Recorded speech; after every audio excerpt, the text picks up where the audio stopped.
Hi guys, I'm Chai from Copper Restaurant. Today I'm going to present you steak sandwich.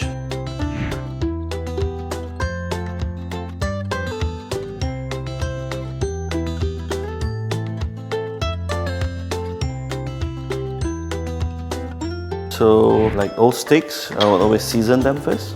And what I do different from other chefs, I'll press it in. I'll flatten the steak gently, flip it over. When you press, you even it out. So when you cook, it's more even. Let's go to the stove. Here, we'll start off quickly with a bit of oil. I would start with a cold pan and then just let the fat render so that the heat distribution in the pan is always even. I'll leave it to the side. I'll let my pan heat up and then I'll start lay the meat away from you so the oil don't splatter towards you.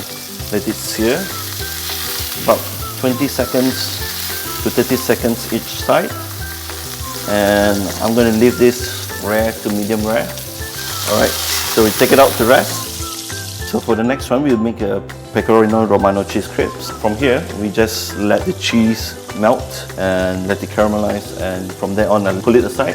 One of our signature eggs in our restaurant is actually egg royale. For the next step, we start building the sandwich. So we take some olives. I'm going to cut them to be evenly cut. Mayo. Add a bit of olive juice. General with this spread, steak. And it can be anything. It can be duck, it can be roast chicken, beautifully cooked. It doesn't have to be fine or large, whatever rocks your boat.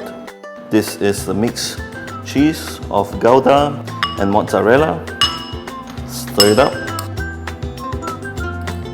So for the next step, I actually crack some pepper, and as it goes into the air fryer, it actually heats up and caramelizes, and it pulls out the flavor of the black pepper. Alright, so about 2 minutes. It'll be like this. Lift it up. Gratinated cheese with black pepper. We'll put the crispy pecorino cheese. Right, so we have here slightly gratinated on the top, so it's slightly cooked. We start to dress it up a bit with espelette pepper, with a bit of alfalfa, preserved pickled chilies from Turkey,